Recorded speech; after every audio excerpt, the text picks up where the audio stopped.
সাইয়েদনা ইব্রাহিম আলাইহিস সালাতু ওয়াস সালাম আল্লাহ জানায় দেয় ইব্রাহিম আলাইহিস সালাতু ওয়াস সালামের অন্তরের মধ্যে আল্লাহ কেমন ভালোবাসা দিয়েছে রে বাবা।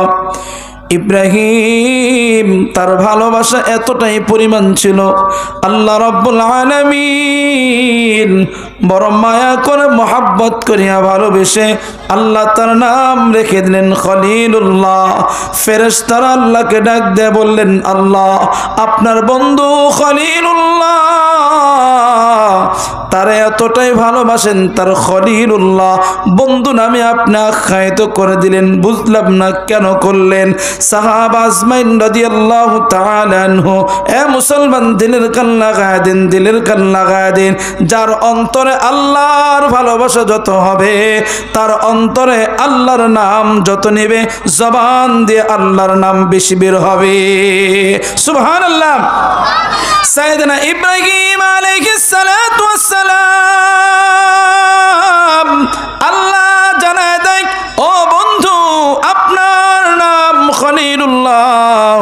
ফেরেশতারা বললেন, আল্লাহ আপনার বন্ধু খলিলুল্লাহ নামে আখ্যায়িত করলেন, বুঝলাম, কিন্তু এত দামি আল্লাহ আপনি বানাইলেন। আল্লাহ রাব্বুল আলামিন ফেরেশতাদেরকে বললেন, ফেরেশতারা যদি তোমার একটু সন্দেহ লাগে, তোমার যদি একটু সন্দেহ লাগে, আমার বন্ধুরে তোমরা একটু পরীক্ষা করতে পারো। ফেরেশতারা বললেন, পরীক্ষা করতে তো মনে চায়, কি করব? আল্লাহ কয়, পরীক্ষাটা করে দেখো আমার বন্ধুর অন্তরের মধ্যে আমি রবের ভালোবাসা কি পরিমাণ রয়েছে। সাইয়েদনা ইব্রাহিম আলাইহিস সালাতু ওয়াস সালাম বকরি চড়াচ্ছেন না বাবা, হঠাৎ করে দুইজন ফেরেশতা আসছে। মানুষ ডুবে এসে আল্লাহর নাম, প্রশংসনীয় নামগুলা বলে, সুবহানাল মুলকি ওয়াল মালাকুতি, এই ধরনের অনেকগুলা বাক্যগুলা বলতেছে রে বাবা। এই কালেমাগুলা যখন বলে সাইয়েদনা ইব্রাহিম আলাইহিস সালাতু ওয়াস সালাম তার কালেমাগুলা শুনে অত্যন্ত মুগ্ধ হয়ে গেলেন। সাইয়েদনা ইব্রাহিম আলাইহিস সালাতু ওয়াস সালাম ওই আল্লাহর বান্দাকে বললেন, ওগো আল্লাহর বান্দা, ইতিপূর্বে যে আপনি এত সুন্দর করে কালেমাটা বললেন, ওই কালেমাটা কি আরেকবার শোনানো যাব কিনা? কয়, হ্যাঁ শোনাতে রাজি আছি, আগে কি দিবা এটা আগে জানা দাও। ইব্রাহিম আলাইহিস সালাতু ওয়াস সালাম জানা দেয়, যদি ওই কালেমাগুলা আরেকবার করে বলে দাও, আরেকবার করে জানা দাও, এই যে আবার এতগুলা বকরি দেখতে পাও, এর অর্ধেকটা তোমার নামে আমি দিয়ে দিব।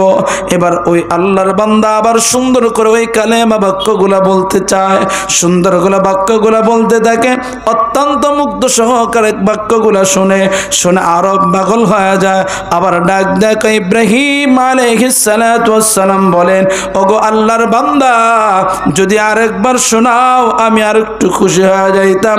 কয়, আরেকবার শোনাবো, শর্ত হলো এরপরে তুমি কি আমাকে দিবা?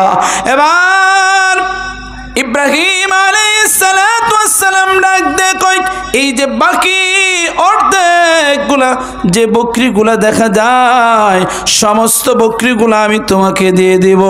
আবার ফেরেশতা সুন্দর করে ওই কালেমাগুলো সুন্দর করে করে কয়, ইব্রাহিম আলাইহিস সালাতু ওয়াস সালাম তার মনের মধ্যে আল্লাহর ভালোবাসা আরো জাগ্রত হয়ে যায়। সুবহানাল্লাহ। যার অন্তরের মধ্যে যে পরিমাণ ভালোবাসা আছে, তার অন্তরে রবের নাম নিলেই ততটাই মজা পাওয়া যায়। সূরাতুল আনফাল দ্বিতীয় নম্বরেতে আল্লাহ জানায় দেন, ইন্নামাল মুমিনুনা আল্লাযীনা ইযা যুকিরাল্লাহ, ইন্নামাল মুমিনুনা আল্লাযীনা ইযা যুকিরাল্লাহু ওয়াজিলাত কুলুবুহুম ওয়া ইযা তুলিয়াত আলাইহিম আয়াতুহু জাদাতহুম ঈমানা। মুসলমান দিলের কান লাগা দিন। ইমানদার তো ওই ব্যক্তিদেরকে বলে যার নাম আল্লাহর নাম যখন ইমানদাররা নেয়, আল্লাহর ভয়ে তাদের দিলটা কেঁপে ওঠে আর তাদের অন্তর মধ্যে আমার আল্লাহ প্রশান্ত লাভ করিয়া দেয়। ইব্রাহিম আলাইহিস সালাতু ওয়াস সালাম ডাক দিয়ে বললেন, বুঝেছি, যদি আরেকবার শোনা দাও আমি অত্যন্ত খুশি হয়ে যাব। ফেরেশতারা ডাক দিয়ে বললেন, বুঝেছি, যদি আরেকবার বলি তাহলে কি দিবা এটা বলো। কই, এই যে বকরিগুলা তোমাকে আমি দিয়ে দিয়েছি, এই বকরিগুলা পালন করার জন্য, এগুলা পালন করার জন্য তোমার রাখালের প্রয়োজন। এটা যতদিন তুমি যাও ততদিন পর্যন্ত এই বকরিগুলা পালন করার জন্য আমি রাজি আছি। এবার ফেরেশতারা বলেন, ওই বাক্যগুলা সুন্দর করে বলেন। এবার ফেরেশতা ডাক দেখায়, ও সাইয়েদনা ইব্রাহিম, আমরা কোন দুনিয়ার মানুষ নয়, আমরা আল্লাহর পাঠানো ফেরেশতা। তুমি যে আল্লাহর বন্ধু এটা পরীক্ষা করার জন্য আল্লাহ আমাদেরকে বাড়াইছে।